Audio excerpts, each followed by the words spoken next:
going out like a sucker, no way. Hi everyone, so today I'm bringing you a different type of video. It's kind of a generic advice video for incoming college freshmen, and I know that when I was in that weird transitional summer between graduating high school and going into my freshman year of college, I was like insanely looking up all these types of videos. I am going to be doing another video of this sort, but I'm going to be doing a college specific one to where I go to school, which is UCSB. UCSB is a very unique place, so I definitely feel like I can make two separate videos. This one, which is just a generic college freshman video. I feel like no matter which college you go to, these pieces of advice will help you.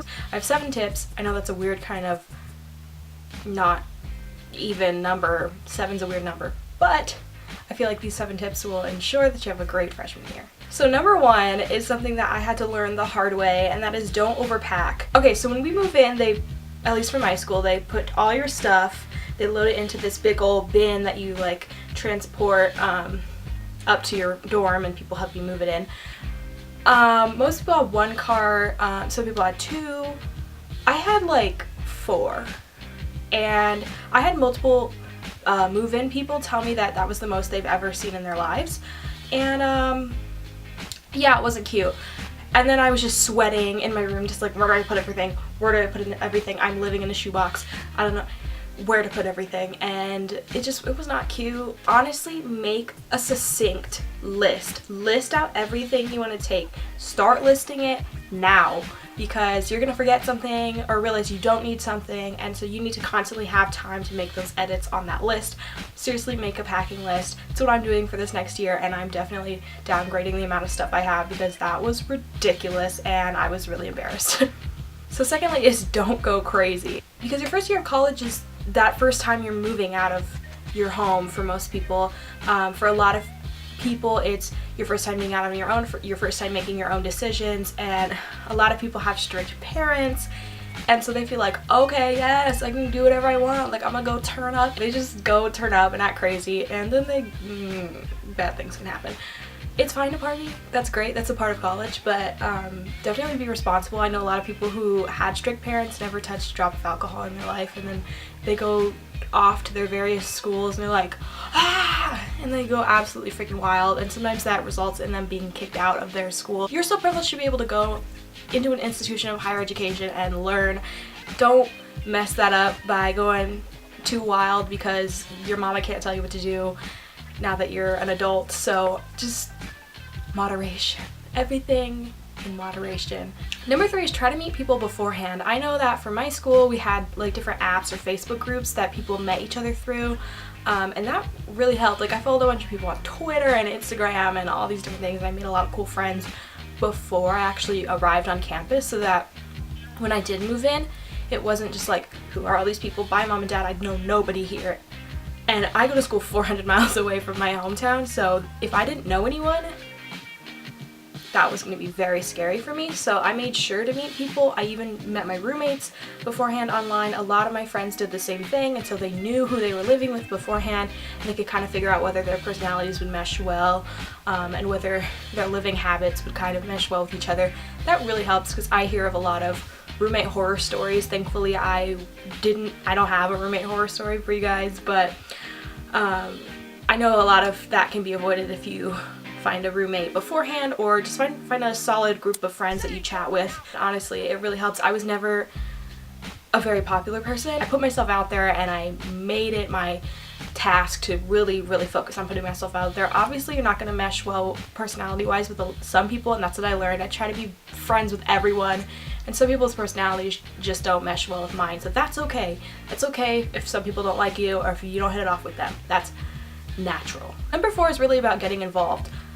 We have so many campus orgs, and I know that pretty much every college campus, since there's so many people there, there's gonna be so many orgs. You can go into clubs based on career aspirations, you can go into clubs based on just hobbies and interests. A lot of people that I know are studying like biology but really like music, so they rely on their times within their clubs and their extracurriculars to kind of pursue that, so that they don't leave that behind. I really enjoy all the clubs that I'm a part of, and I've worked with various departments on campus and done volunteer work, and it not only connects you to campus resources, but it connects you to people, and it makes you a ton of friends.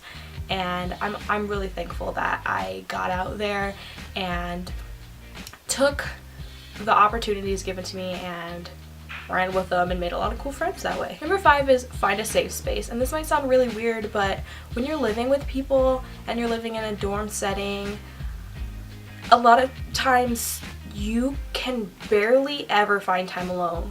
If you can find time alone, it's only for a small window of time until one of your roommates comes back. And so it can get pretty hard because sometimes you just, I know I'm a very private person a lot of the time. I really, really cherish my alone time. I love friends.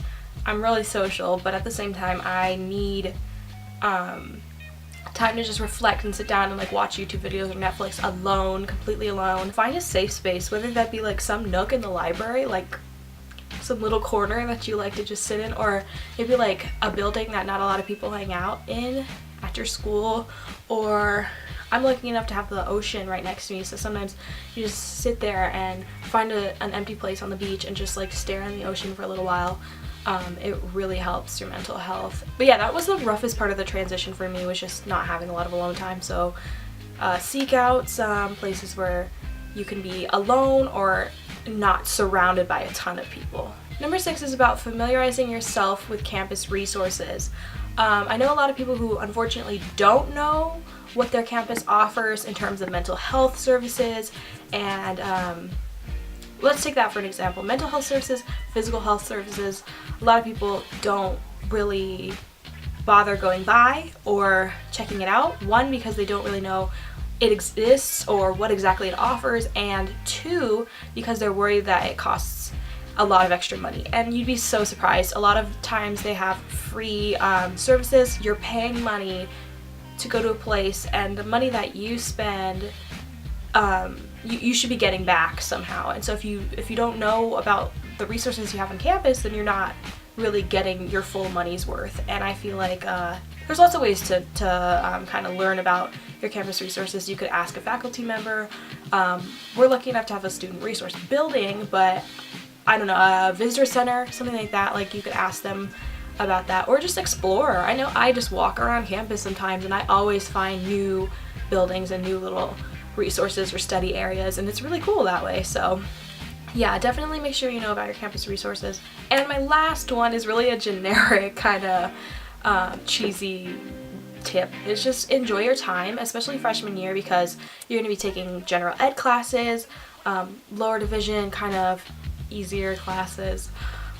And I remember I was just stressed out. I stress myself out more than I need to, so I was just like stressed out about the littlest things for my like music class or something, like something that didn't even matter so much in the grand scheme of things. And it's just like I could have really relaxed more. Going to your second, third, fourth years, you're kind of, there's more on your plate with, you know, getting internships and upper division classes specifically geared towards your major, and the classes get harder and more work is involved. And yeah, definitely just enjoy your time. Like, you're only a freshman in college once. Explore your city safely and just explore, do new things, try new things, and make sure to enjoy it. That was it for this video. Let me know if you like this advice. I'm sorry if you've never seen my videos and I just like talk with my hands a lot. That's just something I do. But let me know if this was helpful to you. I hope it was, because I remember looking at these types of videos and being like, I'm so scared. So hopefully this kind of like took some pressure off you and gave you some solid advice that you can actually follow through on. So good luck with your freshman year of college. Make sure to subscribe. I mostly do beauty videos, but I do some story times, some rant videos, I mean basically lifestyle, which is a super broad category. But yeah, make sure that you subscribe and like this video and leave me a comment, and I will see you guys next time.